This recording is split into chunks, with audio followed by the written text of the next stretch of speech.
but I will try my best.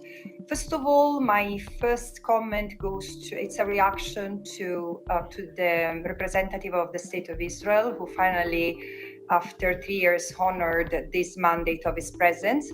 Look, it's grotesque and frankly delusional that a genocidal state can't respond to the substance of my findings. And the best thing that he resorts to is accusing me of witchcraft. So be it. You're the one accused of genocide. If the worst thing you can accuse me for is witchcraft, I take it. But rest assured that if I had the power to make spells, I would use it not for vengeance. I would use it to stop your crimes once and for all, and to make sure that those responsibles end up behind bars. And I would make sure that everyone from the river to the sea, Jewish people, Muslim people, Christian people, and secular people lived in freedom and enjoying their rights, not just privilege for few, again, between the river and the sea.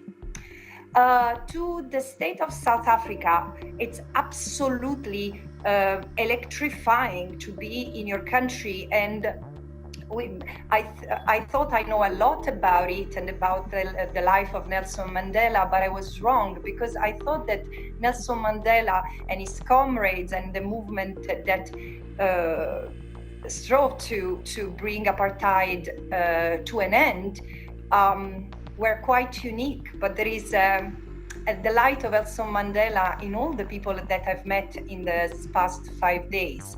Concerning your question, if there are narratives that have been particularly effective in dehumanizing the Palestinians, absolutely. Look at how anti-Semitism and terrorism have been used, not only to dehumanize the Palestinians, but also to silence any legitimate criticism of Israel. I mean, no one cares about Israel's religions, frankly. I just want Israel to comply with international law, like anyone else in the international community, including the Commission of Inquiry, Amnesty International, Human Rights Watch, all the dozens and dozens of organizations who have documented Israel's war crimes, crimes against humanity, and genocide. And by the way, Israel is the one who today appears before 2 international tribunals accused of genocide, war crimes, and crimes against humanity. To Romania, I have to say, you're right, and I'm sorry the report was reached you so late. And I would have used the summertime at my disposal to work on the report. Had the member states of the United Nations and the organization itself been more effective in helping me protect myself and my family from the continuous smears and attacks, including through the sanctions that have been illegitimately imposed on me. Then to Hungary and Italy.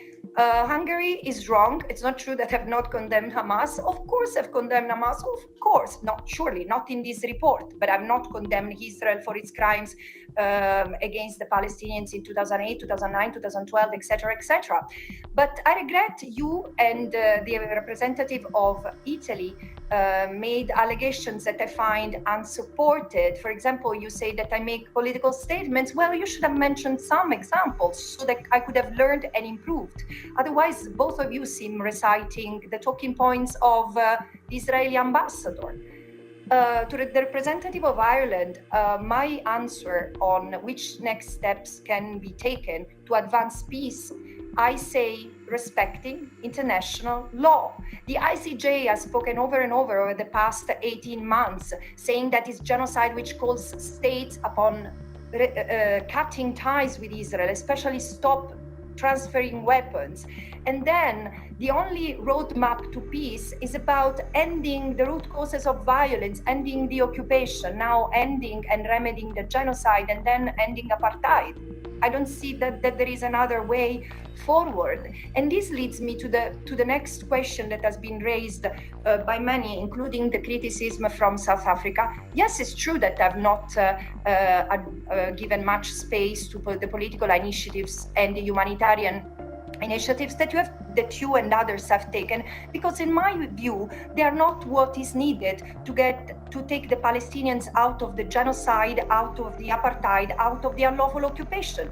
Many of you continue to treat Palestine as a humanitarian crisis to manage in perpetuity, and I stand firmly against it in the name of justice and human rights. As simple as that. A member state, including Saudi Arabia, may want to use their influence to make sure that, as the ICJ has requested, Israel withdraws the troops, dismantle the settlements, and then stops using Palestinian resources, allowing also for reparations. This is what is to be done. And look at the peace plan that so many of you have uploaded in recent weeks. This peace plan has continued maintain the Palestinians under occupation, and in fact doesn't take into account international law at all, and creates the conditions for an occupation in disguise. Instead of helping bring to an end the occupation, it's rewarding and it's allowing it to stay, again, as I said, under disguise. But let me conclude with some final remarks inspired by this very interesting and lively discussion. We must be honest about what we are confronting. What Israel has built is not at all exceptional. It's the colonial order continued and refined. This is racial domination and dispossession updated for our century and enforced with the weapons and technologies of this century. And South Africa demonstrates that what seems today invincible can in fact be broken when law, will, and courage align, and even in the strongest walls fall. And in this darkness, millions are resisting. Sparks of hope. Shame on those calling themselves liberal democracies failing to restrain the powers of their police that try to silence conscience, or to support the hundreds of citizens from all over the world who continue to risk their life in the forms of a flotilla or global march, breaking the genocide instead of anticipating that breaking the siege and stopping the genocide is an obligation that is upon member states. As the global anti-apartheid movement of our time demonstrates, it's states that stay silent and complicit. The people united are rising.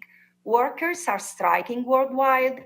The BDS is gaining new momentum with more consumers boycotting strategically, businesses divesting, and institutions from banks to universities slowly but steadily correcting their practices. The question is no longer if Israel's apartheid and the global system of complicity that supports it will end. It matters when and how.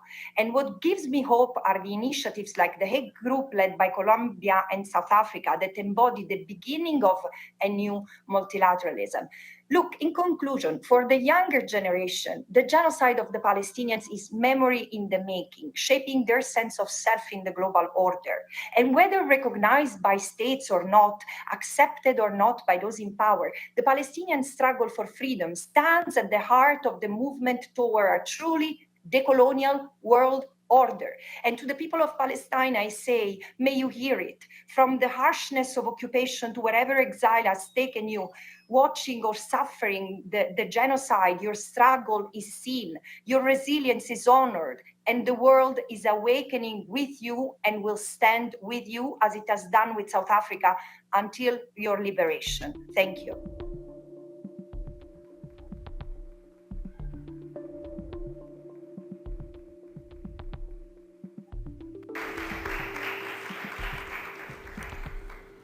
With that, I thank the